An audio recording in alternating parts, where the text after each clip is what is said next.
into another edition of Track 'em Tigers. I'm your co-host, Jay Coulter, joined as always by former Central head football coach Ron Nelson. This Saturday at 7:30 p.m. on the SEC Network, Auburn welcomes in a hobbled and broken Arkansas Razorback team. Coach, speaking of hobbled and broken, Auburn's not exactly hobbled and broken, but I think they're heartbroken.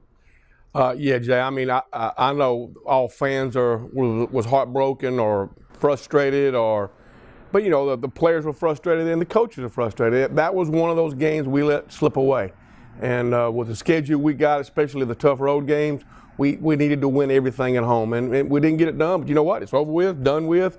We got to look forward, and ain't nothing that you can do or say that's going to make the outcome, change anymore. So you just got to look forward and go out and take care of business this week against Arkansas. Yeah. Not going to beat a dead horse, but all we've heard about that last interference call into the game, extended the LSU drive, resulted in the field goal. What was your take on the call? I was listening to I was in the stadium. I was listening to Stan White on the SEC on the Auburn Network feed, and he was over the top. His exact quote was, "Maybe I just don't know football anymore." Well, I mean, the thing about it, it's a judgment call. So, it is what it is. It's not a rule interpretation. The thing is, but the consistency of the call. Mm-hmm. That's the thing that bothered me. Earlier in the fourth quarter, we had a pass interference call that we should have got on us that probably would have changed the complexion of the game because it would have gave us a first down. We could have ate some more clock. We never would have been in this situation at the end, if that would have been called. I think at times, you could call a penalty on every play if you wanted to. It could either be holding or something if you actually wanted to. So, you thought when you got an SEC play that they let them play. Yeah. Now, the ones that, the two of them that we just grabbed them, you got to call that. Right. But the other ones, it was very, very frustrating. Obviously two things got to happen. We've seen this happen before in the Washington game. It's become a trend. Sometimes that trend follows you. So either we got to teach better techniques and try to keep our hands off of them as best we can, or we're going to have to change some coverages. So, but we can't. Right now, if I was an offensive coordinator going against Auburn, I would throw a deep ball every third and long because I got a chance to get a pass interference call. Yeah. And so we just got to get better at it. Auburn, 4 pass interference calls on the day. That's it's not acceptable. Yeah. We got to do a better job. I would say that the last one I thought was very, very picky or tacky. I really didn't think that it was. But then again, that's in Auburn's eyes. So if I was an LSU fan, I probably would say, yeah, it was pass interference. Yeah. But it's all we're done with. We just got to go move forward. Yeah. Auburn now leads the conference in penalties. They're number one of the top most penalized teams in the NCAA. Not just on the defensive side of the ball, but really on both sides of the ball. Have you ever had looking back over your coaching career, you ever had teams like that just they jump on you, and is it something you see coming in fall practice, or what do you do to cut down on those kind of? I'm sure Auburn's addressing the problems. Therefore, I was thinking Saturday night. Thank God we didn't tape this show Saturday night because I wasn't a happy camper. But I thought about it. The 2 penalties on the drive, that gave them half of the yardage they had to make. If without the 2 penalties, LSU don't win that ball game. Offensively, the 2 holding calls put us behind the chains. We talked earlier the first week about how important first down was. When you have to start 1st and 20, it changed the whole complexion of your play calling up. And it's just tough to overcome. Yeah. And those 4 penalties, the 2 holds and the really actually the 6, then the 4 pass, that gave LSU probably more yardage than what they had total. Yeah. And we just got to do a better job with that. Hey, people, the coaches know this, the players know this. They're doing everything they can to correct the problem, and we'll see a better product as the season goes along. Let's talk about inconsistencies a little bit. Through the second half of the second quarter, last 5 minutes before the half, first 5 or 6 minutes going to the third period, Auburn looked like world beaters. They were blowing the defensive line off the ball. They were picking up yards. They were driving, and then it just stops. I know football is a game of adjustments, but just the swing. I mean, Auburn had that game fully in control almost halfway through the third quarter. I was sitting there thinking, LSU probably would, but they didn't probably. They did. They dominated the first quarter, and then we dominated the second quarter. And then you always want to know that you say the first 5 minutes of the second half is going to determine the outcome of the game, and we won the first 5 minutes. Yeah, and when you're sitting there and you're ahead by 11 points, and you really feel good about yourself. And then when we the two possessions, when we have the holding calls and we have to go in and punt instead of getting first downs, it really just kind of stopped the momentum. That plus the interception. Yeah. Talk about that. Talk about the interception. Also talk about going for it on fourth down. Well, I mean, it's easy. It's easy as a coach to, when the thing is over, to question what the coach did. Mm-hmm. Trust me, I've been there. I know that. And so it's easy to call it after it's not over. But as far as the interception, that was a read play, and the first interception we had when Stidham rolled out, well, that's a great coaching job by LSU, because on that particular rollout, it's hard to throw a deep ball when you're rolling out. Yeah. So everything's going to be in that 15-yard in range. And their cornerback had squatted and was anticipating that throw to go to Ryan Davis. Now, if Stidham throws it to this shoulder instead of this shoulder, it's a completion, we're out of bounds. But he threw it to the backside and gave the LSU guy a chance to get in. The second interception is Greedy McWilliams, or whatever his name was, the good DB for LSU. He was squatting at the 12 to 15-yard range because we didn't ever do anything to threaten him go deep. Well, Slayton went deep, but Stidham threw the back shoulder throw. And if you looked at Slayton after the play was over, he was 2 yards behind him. Well, that's when you got to throw it over the top. We came back to that. Coach Lindsey saw that. He came back to that, and we had the guy beat, and that's when they didn't call a pass interference. Right. So that's just a timing thing that they'll work out and do it. Boy, I tell you what, I mean, early in the game, it's 4th and 1, 7-0 ball game. Rule of thumb, you take points. You would have kicked it. Well, I mean, it's easy to say now, hindsight. Yeah. But at that moment, you feel like you have momentum. Your players want to go. Your fans want you to go. So you get that little sense of, hey, let's just go for it. And then after it don't work, you say, wow, that's 3 points we could have had. Yeah. Well, we had them 3 points. That field goal at the end of the game wouldn't matter. But I mean, you can't live that way. You made a decision to go for it. Every play is designed to pick up 1.5 yards. It should have.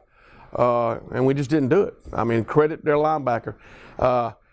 Jay, I tell you what, I probably saw the best 2 linebackers on the field in White and Davis for Auburn.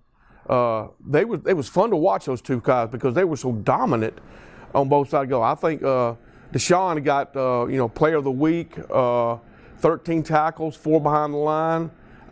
It's been a long time since we saw an Auburn linebacker play that downhill and that physical. It was really good to see. Philip Marshall of Auburn Undercover, he wrote this week that Davis's performance was probably his final job playing linebacker for Auburn he's ever seen. I tell you what it does. It goes back in you remember the Kurt Crane days and the Tico Spikes, Takeo. It was one of those type of performances. He's a good ball player. Much has been made about the interceptions Stidham threw, clearly costly. Talk about his performance as a whole.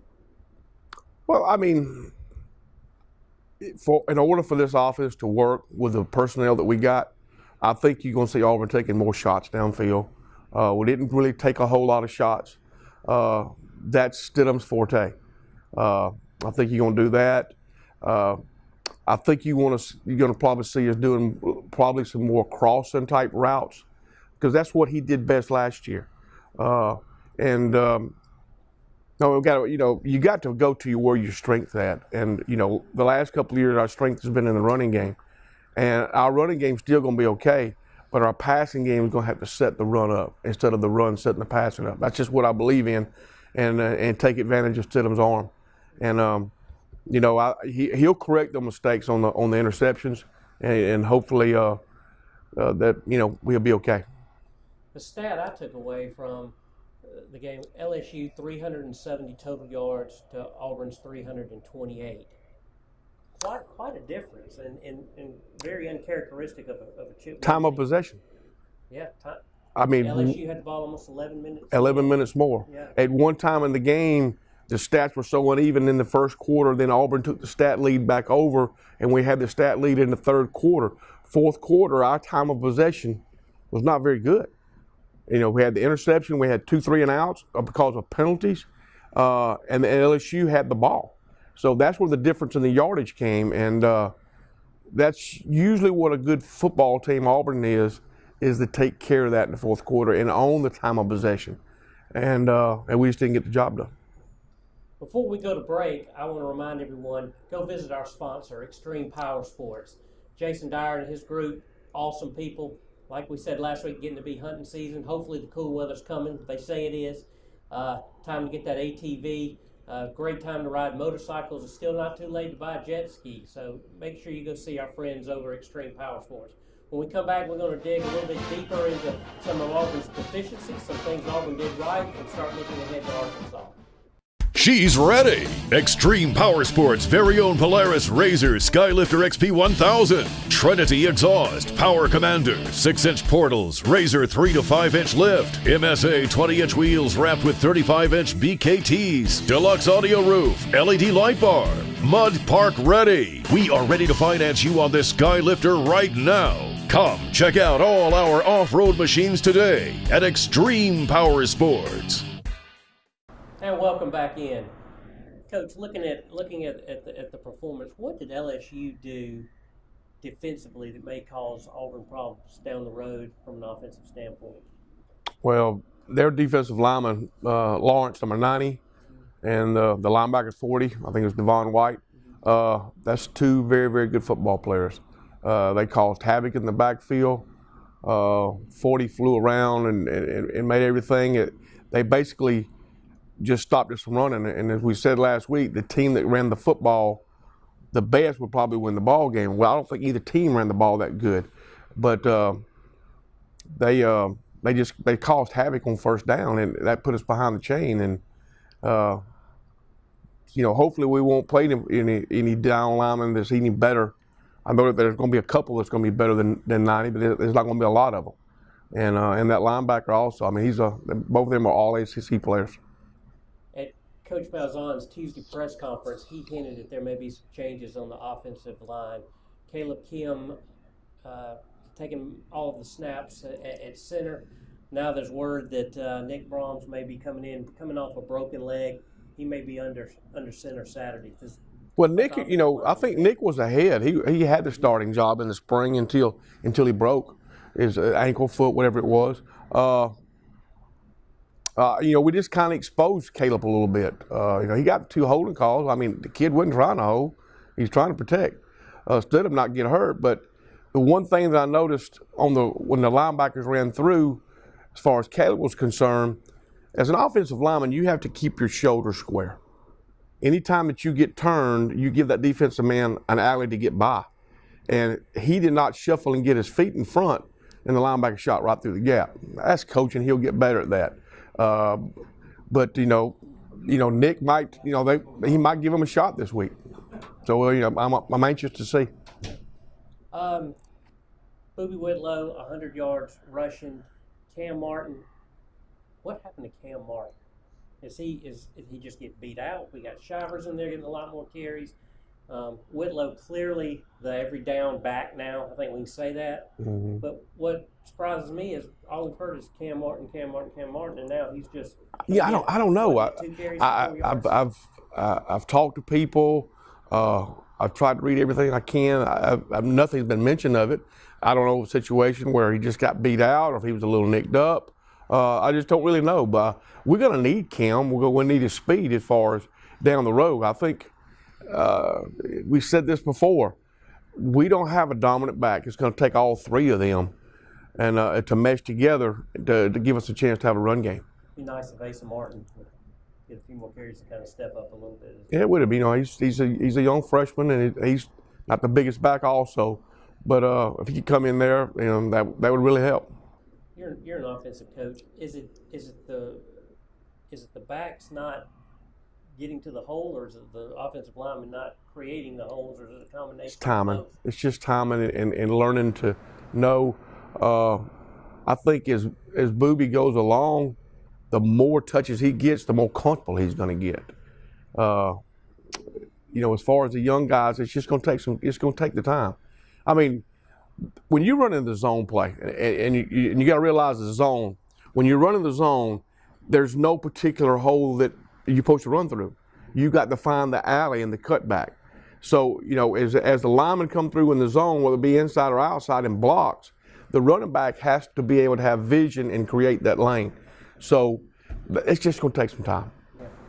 How much of it is our receiving core not developing maybe as fast as we had expected? We're now heading into our fourth game, and we really don't have a go-to receiver. We've seen flashes from several, but still looking for that. Well, I mean, the best scenario is that you don't have a go-to receiver because you can't lock anybody down. I think the biggest thing is that we just didn't take the shots downfield last week to try to make one of the receivers become dominant. I think you're going to really see that this week. Surprised we didn't see Anthony Schwartz with the sweep a little more, being thrown to a little more than we kind of thought going in.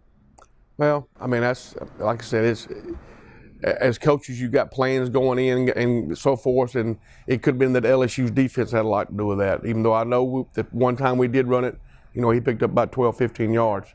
I think it's going to have to be a stable, that's going to have to be a part of our game plan that we do often, and maybe not so much having to give it to him every time, but to set the play action up off of that. And I think that I think that helped us. The one thing that Jarrett did, the pull read when they all caved in, he's not going to run it a lot like Cam or Nick did, but when he did pull it, he's going to have to do that 2 or 3 times a game just to keep the linebackers and the defensive end honest. And we did that one time. We thought we scored. We got down to the half-yard line, but we ended up scoring anyway. But he's going to have to continue to do that. Not as much as they did, but just enough to keep the defense honest. Arkansas coming to town. We're going to talk about them in a few minutes. Clearly not a good football team right now. We got Southern Miss in 2 weeks. Then we go on the road to Mississippi State. Not going to be an easy one. You're the offensive coordinator. You're Chip Lindsey. What are you looking to achieve over the next 2 weeks? Besides obviously win the football game and get better, but what do they need to work on? Completely, everything completely. I mean, it's a situation where you're going to want to work on your run game because you want those young backs to be able to hit the creases and see the lanes. We're going to have to work on our downfield passing game and our combination passing game. I'm not there every day or no days as far as practice is concerned, but they know they make way more money than I do, so they know what they're doing. It's just a matter of, to me, let's make Jarrett comfortable and let's put him in a situation where he can win ball games for us. And then the run game will come if we can do that. Loss hurt. Clearly it hurt. The sky's not falling. Auburn beat a top 10 team in Washington. Should have won the game Saturday. Got a lot to play for. The only thing really different going forward, everybody says in years past, well, Auburn, in the 2013 national championship run when we played Florida State, we lost to LSU. Last year we lost to LSU. Biggest difference was we lost to LSU on the road. We lose to LSU at home. We've still got some big road trips ahead. Very much. And that's what we talked about at the beginning of the show. It's as tough as our schedule is on the road. We had to win at home. What we got to do now, though, it's not a panic situation. One of those games on the road, we're gonna have to win. And So I mean, if you lose one at home, that means you got to steal one on the road that you didn't supposed to. I think the biggest thing is this week is it's not so much Auburn playing Arkansas, is that Auburn has got to play themselves. They got to get better. They got to challenge themselves that to doing the little things right and making each and one, to the point where, look, I'm going to get better as a person. And as one gets better, two gets better, the team gets better, and then Auburn's going to get better. When you have a tough loss like that, how do you get your team ready this week? Especially when you're playing a team that you're, by all intent purposes, you're supposed to win. You're supposed to win big. Well, if you got the right team, they're gonna take this personally, and they're gonna take it to the point where, hey, we're gonna get better. This is not gonna happen again. Okay, I'm not saying we're not gonna lose again, but we're not gonna lose like that again. And if you got the right leaders, which I think Auburn does, I think we'll come out of this okay. All right, we're going to take a break. When we come back, we're going to dive into the defense a little bit, and we're going to turn to Arkansas and talk about the keys to Saturday's matchup. We'll be back.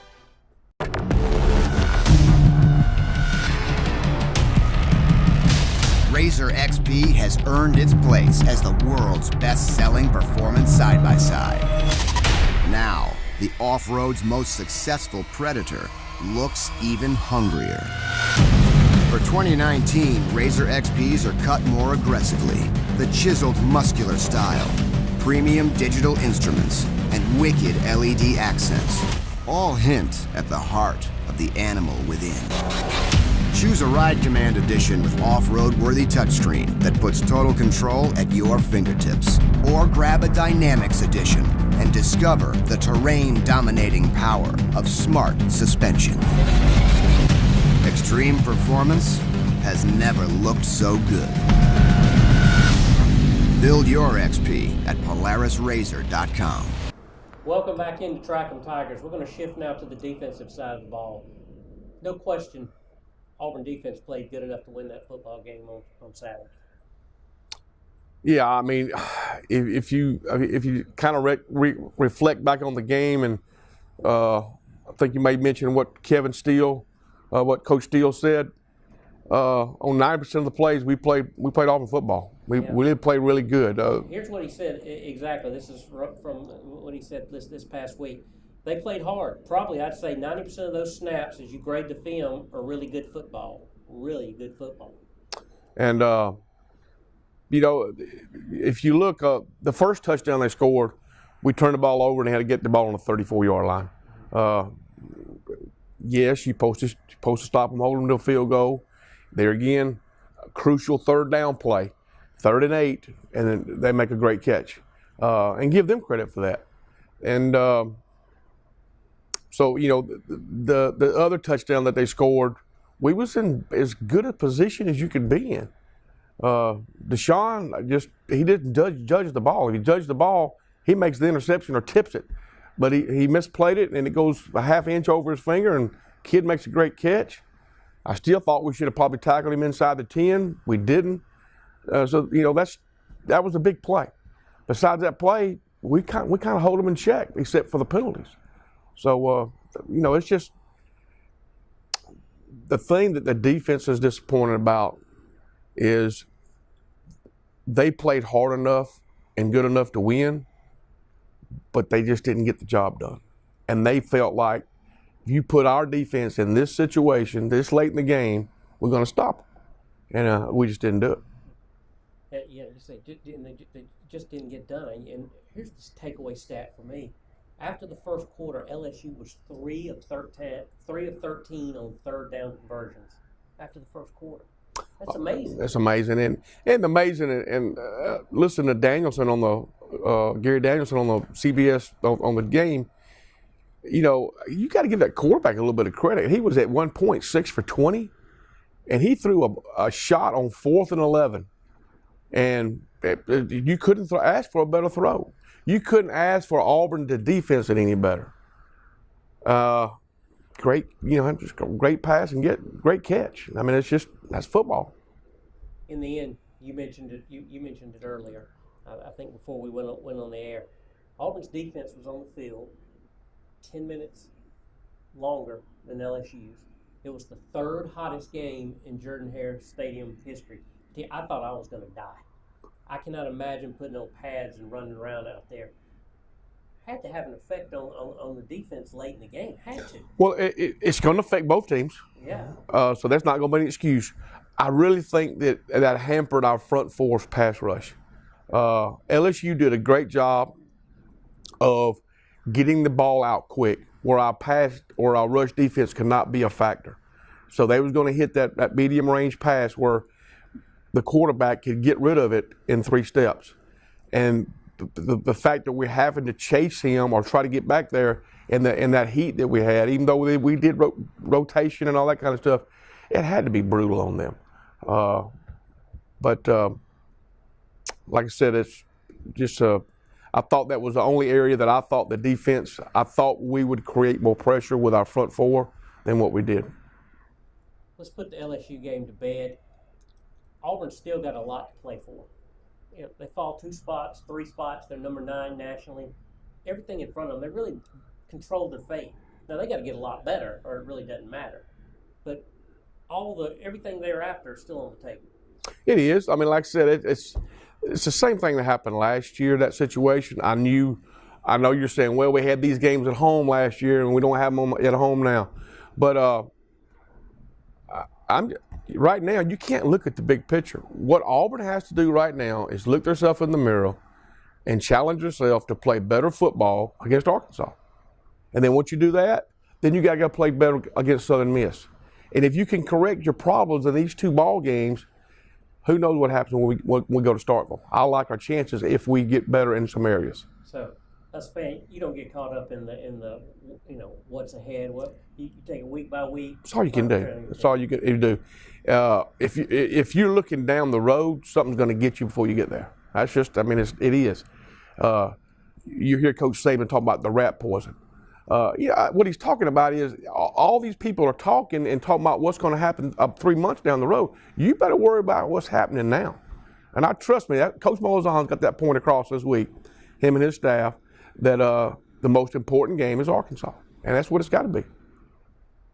Facing another team that struggled this year. Chad Moore's taken over at Arkansas, 1-2 overall, comes from SMU.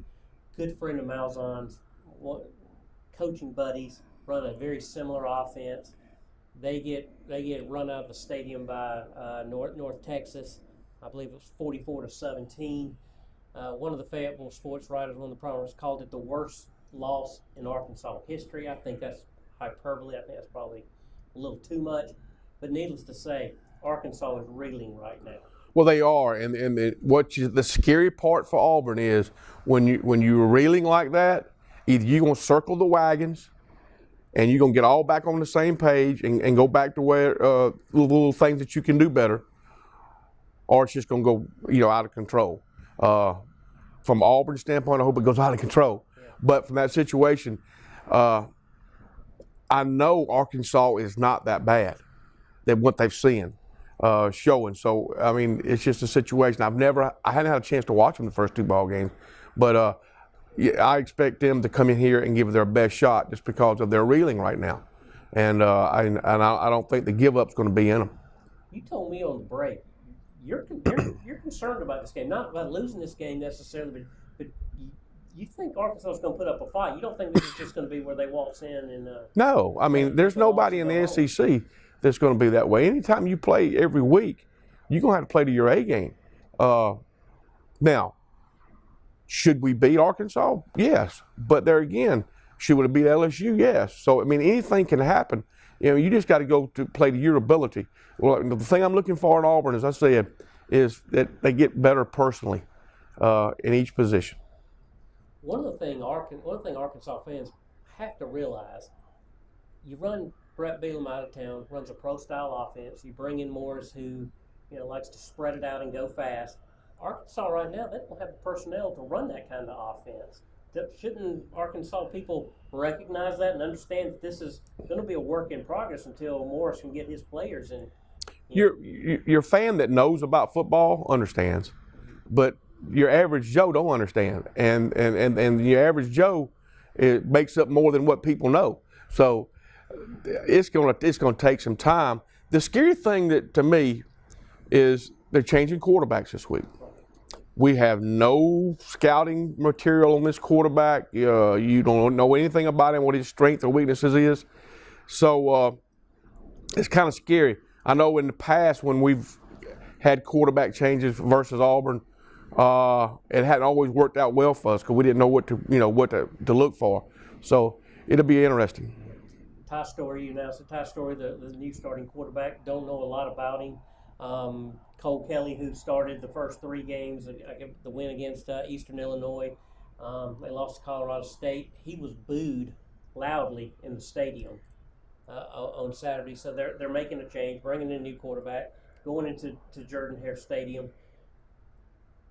Auburn's defense, how do you prepare for a quarterback? You talk about you don't have a lot of film on him. What do you do to get ready? All you can do is prepare for. I mean, they're not going to change the whole total system or the schemes. Arkansas, Coach Malzahn knows what Coach Morris likes to do. You got to more or less practice about the schemes and the plays than you do the quarterback, and then you'll have to make that adjustment. Something interesting I read this week. Arkansas is only allowing 2.8 yards a carry. I saw that. That's when you look at their record and how bad they've struggled, it really doesn't even add up. So this offensive line, going to be some changes. They're going to have some challenges up front. They are. Obviously, it sounds like Arkansas, I mean, that's just phenomenal. But, you get beat two games like that and you're only giving up 2.8. That's unheard of. Yeah. Wrapping it up, what do you see Saturday night? What do you expect when this thing's all said and done? Jay, but before I go to that for Saturday night, one thing I want to say, I want to congratulate Tommy Robinson. Tommy Robinson is in the Central graduate, and he's LSU's assistant head coach, running back coach, recruiting coordinator. Tommy, you got us this year. I love you, man, but hopefully we can repay the favor next year. Arkansas, I think they're going to come out hung. I think the first 5 minutes, and you hear that all the time, but I think the first 5 minutes of both halves will really tell the tale of this game. I think Auburn needs to come out fast and dominate. And then if we can do that, maybe Arkansas will have doubts again in the back of their minds, and Auburn will take care. Coach, thank you. Auburn faces Arkansas this Saturday night at 7:30 p.m. You can watch it on the SEC Network, and we will see you next week. Thank you for watching Track 'em Tigers.